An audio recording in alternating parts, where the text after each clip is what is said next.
David est avec nous. Bonjour David. Bonjour Brigitte et bonjour Sandy. Bonjour David. Alors moi j'ai une expérience, j'ai perdu mes deux parents, mais on n'a pas vécu ensemble, je dirais une fin de vie liée à la dépendance journalière et donc avec le choix des EHPAD ou du placement en famille. Par contre, si je peux remercier mes parents de m'avoir mis au monde et puis de m'avoir élevé.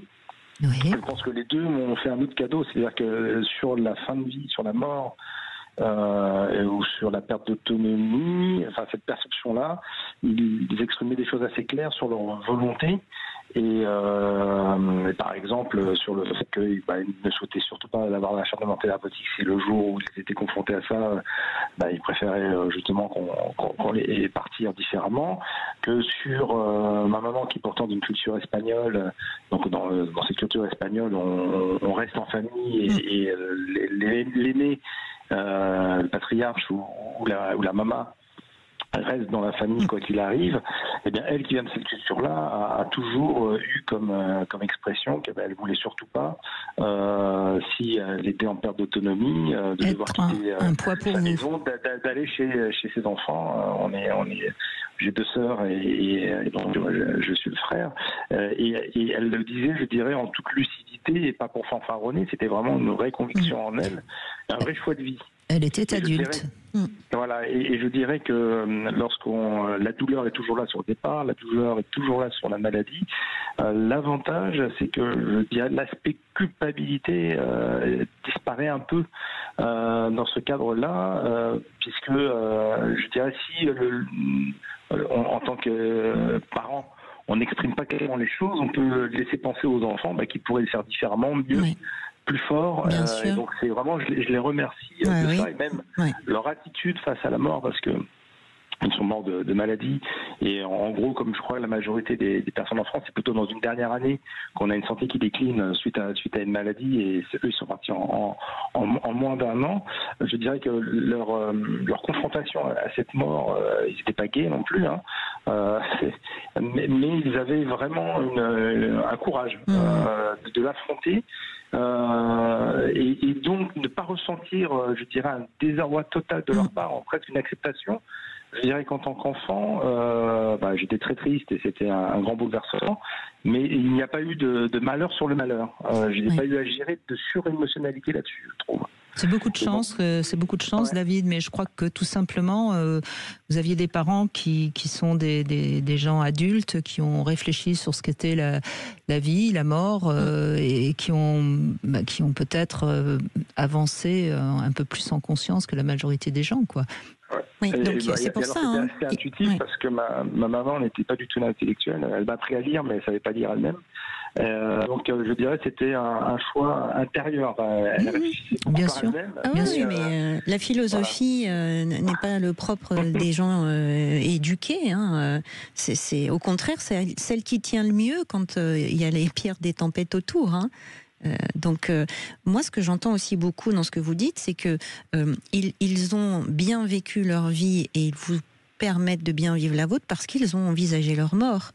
Ça a été quelque chose, alors après on ne sait jamais comment on va finir, mais dans cette peur et en même temps cette acceptation, bien sûr que vous, ce qu'ils vous ont offert, c'est de n'avoir que du chagrin, mais c'est précieux.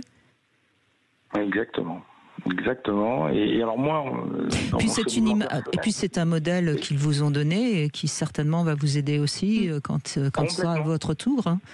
Complètement, et qui rejoint aussi autre chose, c'est que je suis un enfant un peu tardif, ils m'ont eu quand ils avaient 40 ans. Et donc moi, toute ma vie, en tout cas toute la vie d'enfant, j'étais très en conscience que mes parents allaient partir un peu plus tôt que les autres parents de mes copains, et surtout, j'avais pas de grands-parents. Donc il y a une sorte de vide. Ouais.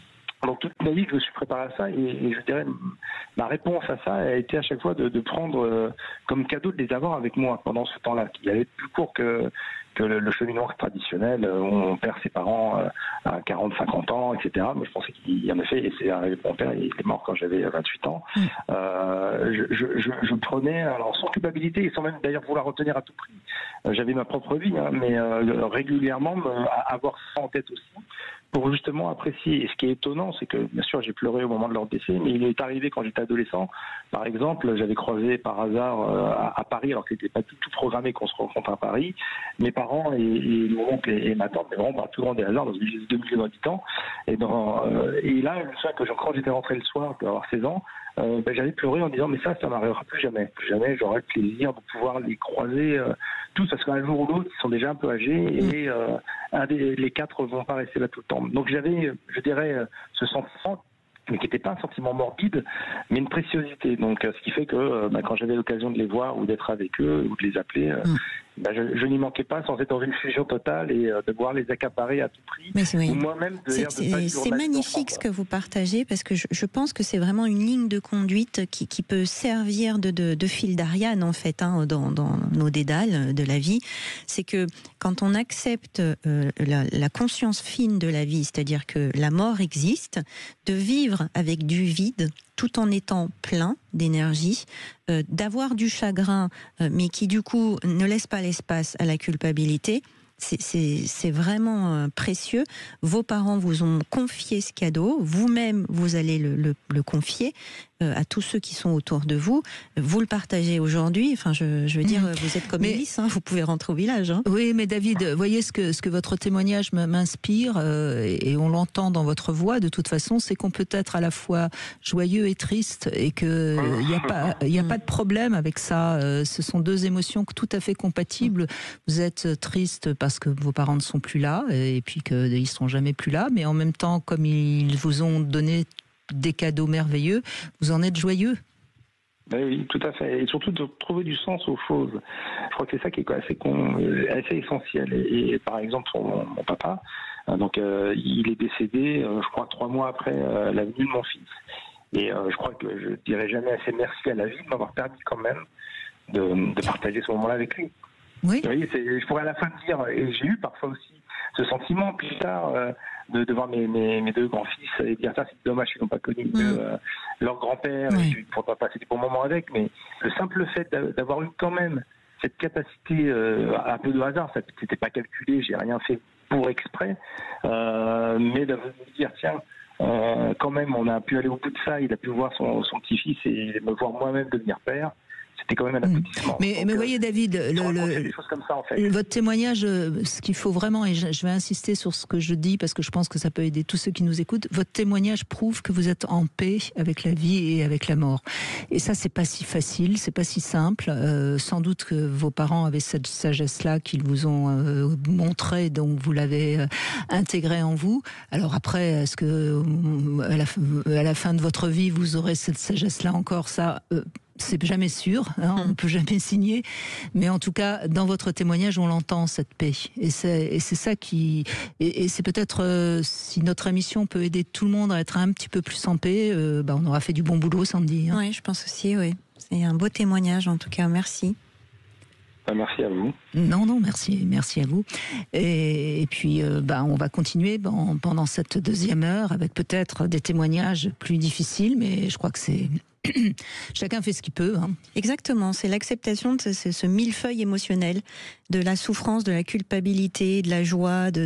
Plus on peut vivre d'émotions en même temps, et plus on grandit en souplesse et en flexibilité. Oui. Et puis, on recevra également dans cette 2e heure Éric Dudoit